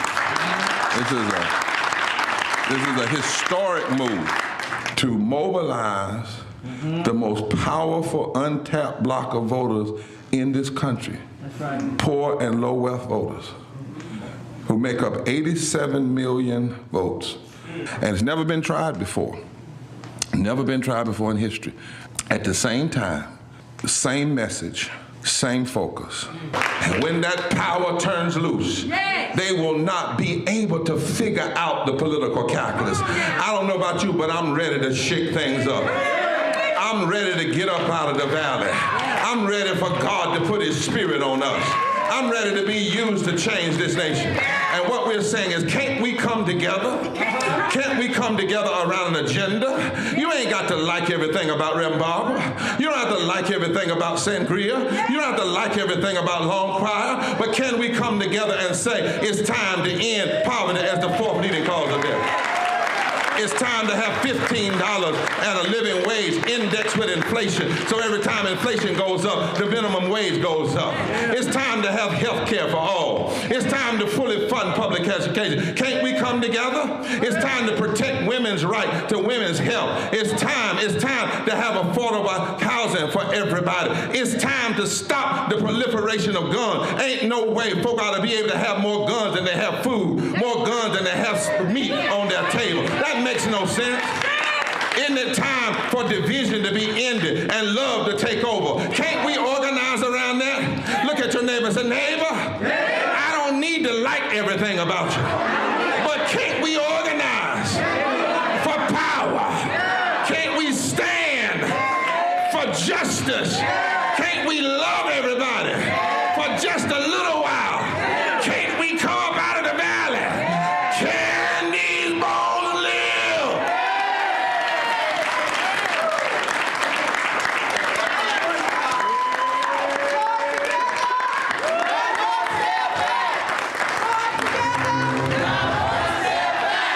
This is Reggie Rock Byford.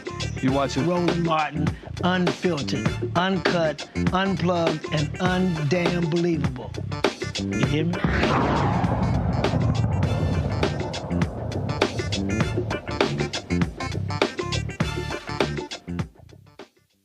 Welcome back. We're still joined by counterterrorism expert Malcolm Nance. And Malcolm, before the break, you were talking about the Israeli superiority over the Iranians. One thing that I think a lot of people don't know is that there are not 3, but 4 variants of the F-35. Of course, you have the Air Force variant, you have the Marine variant, you have the naval variant, but there's also the F-35I, which is the Israeli variant that has Israeli technology, Israeli avionics in it. And this kind of goes to show the interconnectedness between the U.S. military and the Israeli military. But recently we've seen more and more that the U.S. government has criticized the way that the Israeli government and Netanyahu have executed this war against Hamas. Do you think that that relationship may start fraying between the U.S. and Israel if the U.S. feels that the Israeli government is not listening to them when they talk about humanitarian issues or the need to kind of meter their response to this war? Well, first off, no, there's no fraying between Israel and the United States when it comes to military technology and military cooperation over the conduct of the war. In fact, the very fact that Israel did not invade Gaza on 10/8 is a testament to the United States and our relationship with the IDF, where we came and advised them that they needed to step back, take weeks before they carry out a ground invasion, get the civilian population to move out of Gaza City, based on the experience we had in the city of Fallujah, the battle for retaking Mosul from ISIS, and the final battle to wipe out ISIS in the city of Raqqa. So there is very deep military ties. I mean, I've been operating in this area for over 40 years. We have always had relationships with Israel. We buy an enormous amount of ammunition, small arms ammunition from Israel. And as you see, they buy a lot of our weapon systems. We actually adapt a lot of our technology and weapons from Israel, where they actually carry it out, in combat operations as almost an experimental step. for many systems the United States has. So that is not what's fraying. What's fraying is our patience with the Prime Minister of Israel, who, to be honest, and anyone who is looking at this situation honestly, really should not be in power. I mean, he is responsible for a lot of the trouble that's happening here. He supported Hamas early on. He may even have had access to plans and activities of Hamas up to a year in advance, and he failed utterly at every level to protect the Israeli citizens. And this is why the hostage families have broken down into three separate groups, one that is pro-Netanyahu and the other two that are not. So, they want their families back from Hamas, and some groups want it back in any way, shape, or form. So I don't think there's going to be much daylight between the United States and Israel in terms of war fighting, because this particular war, no one has ever fought before, and certainly not in the urban environment that the IDF finds themselves in now. Certainly. And my last question before we go to the panel, we talk a lot about the Iranians funding many of these rebel groups throughout the region, but we've seen in recent months Vladimir Putin has spoken with President Raisi in Iran.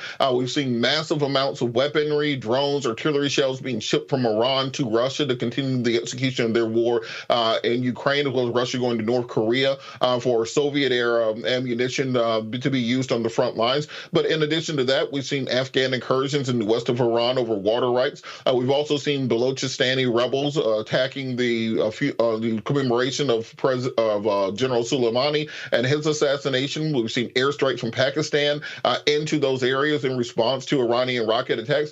Does Iran have the capacity to both be to support militarily Russia, to support these militant groups, to fight off the Taliban, to fight off the Pakistanis, as well as continue to be a threat to U.S. shipping in the region, or will they be, or at some point in time, will they no longer be this regional threat and the last member of this axis of evil, as George Bush called them? Well, Iran is certainly stretching its legs in terms of being an expeditionary force using the Iranian Revolutionary Guard Corps. You see its relationship with Russia is deep and long because Russia does not have the ability to have a sustained military industrial complex. The Shahed 136 drones, which Russia has bought 6,000 of for the purpose of bombarding Ukraine, has proven not to be as revolutionary as people thought it would be, as the Ukrainians are shooting them down with relative ease. But you see, these drones now are the weapon of choice that Iran is giving to its proxies. It was Iranian-backed Iraqi Shia militias that they gave the Shahed drones to that attacked the U.S. base at Tanf 22 in Jordan. There were Syrian rebels Syrian militias, all Shia Muslims, by the way, that they gave these weapon systems to as well, including Hezbollah. The Houthis have them and are firing them at ships. So as they gain these new technologies, like the ballistic missiles, right, which are a real threat, Iran gives them to its proxies to carry out pressure campaigns for Iran using other Shia militias. The United States is not going to be bombing Iran anytime soon so that we can destroy the factories or destroy the pipeline of weapon systems that have been put out there. But like with regards to Yemen, we do have the capacity to degrade them anytime they roll out an anti-ship missile or a ballistic missile platform or they warehouse them. We have the ability to destroy them. So you're going to be seeing this U.S. campaign against these groups, not to destroy the leadership, not to destroy the people who are actually pulling the triggers. We're destroying the capability. We're going to leave them in the desert with empty warehouses and ballistic missile or drone launchers that have no drones in them. All right, let's go to our panel. Rebecca, did you have a question for Malcolm Nance? For being on the show tonight. You mentioned the majority of folks who are in Israel right now are people of color. As we all know, over 80% of the world is non-white. So saying people of color is ambivalent, right? So specifically, can you tell me about the current state of those of the African diaspora that are currently in Israel and currently in the West Bank? You mentioned you just spent 4 weeks there. So talk about Black folks, but specifically Those are the African diaspora, so broader than Black Americans in Israel and West Bank. Sure. Well, when I mention Israel as people of color, I'm talking that they are the same color ethnic, makeup as the nations they came from, which is Iraq, Iran, Syria, Libya, Lebanon, Algeria, Morocco, huge numbers of Moroccan Jews, and Yemen, which have a very large Jewish population. They have all, they are indigenous to the region and were all ethnically cleansed from other countries and sent off to Israel in the last 75 years. The Israeli diaspora is pretty dark. With regards to the actual sub-Saharan African or, African diaspora that lives within in Israel, first off, 3% of Israelis are Ethiopian Jews. It is, and I will tell you, I've been to Israel many times, but just over the last 15 years, the number of sub-Saharan Africans that are Israeli citizens has risen dramatically. There are almost 200,000 Ethiopian Jews. The first officer killed in the Israel-Hamas war was an Ethiopian Falasha major in the Israeli army, an infantry officer who was killed. The last one killed in the last 24 hours was a 19-year-old Ethiopian Jew who was born in Israel from that community. They are deeply integrated into their community. We see very few African Americans, but we do see a lot more sub-Saharan Africans. There's an entire population that was brought out of South Sudan to Israel, not as a labor force, but to save these sub-Saharan African Christians, from South Sudan, from the Janjaweed Arab militias that were massacring Black communities in South Sudan. It is not surprising at all to see people in uniform on the streets, and I'm not talking about guest workers. I'm just talking about Israeli citizens who are Black. Absolutely. Representative Jackson, do you have a question? I do. First off, thank you, Mr. Nance, for your service to our country. Thank you for the body of work. I, too, served in the Navy for 22 years, retired naval officer. And my twofold question is, out of all the 91 felonies and 4 indictments that Trump is under, the one that's most airtight to me is the classified documents. You and I both know, after holding a top secret clearance, a very high level top secret clearance for 22 years, you cannot mishandle any classified documents, not even one piece, more or less 300 boxes. And how he went back and forth for 18 plus months talking about he's going to keep these classified documents. Can you share with us why is this airtight case taking so long to adjudicate? And then my second question is, I saw in a recent poll that a lot of citizens who voted for Biden and Kamala Harris in 2020 said that they're not going to vote for Biden and Kamala Harris because of President Biden's position on this Gaza Strip with Israel. And so citizens really do not understand the dynamics when it comes down to NATO, dealing with our allies, but more importantly, in this particular scenario, when it's coming down to dealing with Israel, the Gaza Strip, and during this presidential year. Can you share with the audience what President Biden can do to turn this around so people can understand the reason why they do need to vote for President Biden and why we're dragging our feet on these classified documents case down in Florida? Well, let's talk about the classified documents first. There's clearly a double standard for Donald Trump versus every other person who has handled classified information. Just as late as yesterday, he admitted on Laura Ingram's television program that he has this bizarre belief in his head, someone somewhere told him that the Presidential Records Act allows him to keep anything that he wants. He keeps saying that.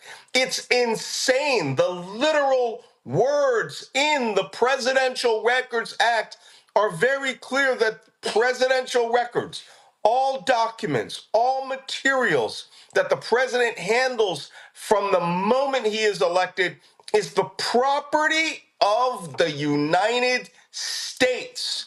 And he stole. They've charged him with 91, felony counts of stealing these documents.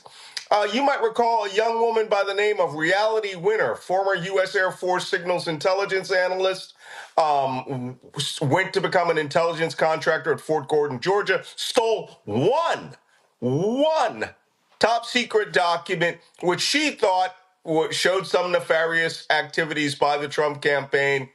And she went to prison for 5 years before she had her sentence commuted. Donald Trump has, if it were you or I, and I had a top secret SCI special access program clearance as high as most people on the National Security Council because I generated this level of intelligence for the National Command Authority. If we accidentally walk outside a sensitive compartmented information facility, turn around and walk back in, we can still be convicted of that. So the biggest reason that nothing is happening is the Judge Eileen Cannon, who Donald Trump appointed, who had never had a criminal case before her, was a rent-a-cop, mall lawyer that Trump put into that job, and she seems to think her job is to protect him. That's that classified documents. With regards to Gaza and the electorate, there are two bodies of people who are claiming that they will not vote for Joe Biden. One is Arab Americans who previously voted for Joe Biden, principally made up around the Dearborn, Michigan, the Michigan area where the largest concentration of Muslim Americans, Arab Americans, and Palestinian Americans are. They have decided they are a one-issue voter pool and that they do not care what happens beyond their one issue. And all I can say about that is if they view that Donald Trump would be any better for them, he has already stated out loud, Stephen Miller and his other acolytes have stated out loud, the largest roundup using the armed forces of the United States since World War II will be carried out on day one. They promised that they would also deport anyone that was a pro-Palestinian protester, U.S. citizen or not. They will immediately revoke all visas for anyone who is pro-Palestine. They will deport anyone who is not a U.S. citizen who is pro-Palestine. And he's already threatened to use the armed forces on U.S. citizens. If you're a single issue voter and that's your single issue, be prepared to lose all of your rights for everyone. They want to vote democracy out of existence over this single issue. I have fought in wars in the Middle East. This is one of the wars that people are now seeing on their television screens for the first time. But there is no difference. I'm sorry to tell you, there is no difference than the way that we carried out combat operations in Iraq, Afghanistan, Libya, Syria, with casualty levels that were far higher than what the Israelis are doing. But people suddenly see it. And it suddenly is in the grasp of the Palestinians because it involves the Jews. And now they have decided that they would rather have a dictatorship than to have an American electorate where there is more than one subject on the table. They may find that they have voted for their own destruction and all of our destruction. But like usual, African Americans are going to step up to the plate and save them. And Malcolm, we have about 4 minutes left. I did have one question. How do you see this this war ending between Israel and Hamas? I was on Press TV in Iran at the beginning of the war, and the segment before me was a young boy. He was about 8 years old, and his father had just been killed by the IDF. And he said, my father's been killed by the IDF. My grandfather was killed by the IDF in 2005. My great-grandfather was killed by the IDF in 1987. Will this actually end this conflict or just be a temporary ceasefire while the next generation rises up to fight back against the Israelis? You know, I've been following this subject. I've been involved in the Middle East for 40 years. My first operations in the Near East, in Lebanon, dealing with Palestinian diaspora terrorist groups, Fatah, branch of the PLO, since I was 18. I first started studying it when I was 12, and that was in the 1970s. This is not new, but there is one consistent theme that I think the Palestinians fail to grasp. All right? Everyone who takes Israel on loses, and there's a reason that they lose. First off, they have been, instead of negotiating to go back to 1948, the UN mandate that gave them a two-state solution, a Palestinian state on the West Bank and Gaza, and the Israelis on the land, the territory that they had and technically have been occupying, I like we use the word occupying, for 3,500 years. Judea, Samaria, Galilee have been in existence for 2 centuries before Jesus Christ, actually more. If you want to go back to the 12 original tribes of Israel, you're talking 3,000 years before the time of Christ. This is not something that has happened in the last 75 years. The Palestinians, on the other hand, the Palestinian Arabs, do not want to negotiate. And Egypt negotiated a strategic peace in 1978. And the first thing that the Egyptians did was they gave Gaza to the Israelis. They didn't want to have to handle the Palestinian issue.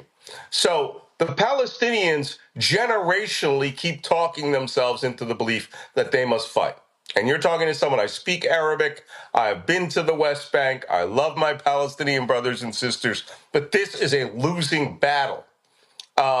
They cannot keep creating generations of terrorists to carry out terrorist acts and expect to win. They don't have the capacity. They don't have the population. What they do have is an opportunity in order to shrug off the terrorist group Hamas and see about reforming in the day after. Because here's the Israeli philosophy of the day after. That is a traumatized country. I'm telling you, I've been to every inch of Israel. I have been to the kibbutzes where the people were slaughtered. They are traumatized to the point where they do not care if another Palestinian ever works in Israel again. That's 50,000 jobs that are now lost. They're bringing in 100,000 Indians from India to replace them. Their national security is their number one priority. So the day after this, we're all going to have to make a concerted effort to understand, to hope that there is not going to be a next generation, that this time when they bring in concrete, they rebuild these buildings and create a Gaza that could have been on par with Singapore or Dubai.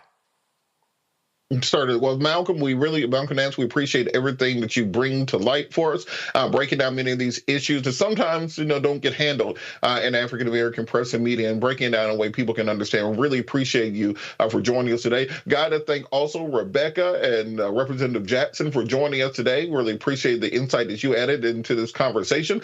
Thank you to Roland for letting me keep his seat warm while he is out. I believe he'll be back tomorrow. This is another episode of Roland Martin Unfiltered, streaming live on the Black Star Network. Make sure you like the video and subscribe to the channel. Of course, you can contribute to the Bring the Funk fan club. The information's on your screen right now. The words of Gail Scott Heron, no matter the consequences of the fears to grip your senses, you got to hold on to your dreams. Hold on to your dreams, America.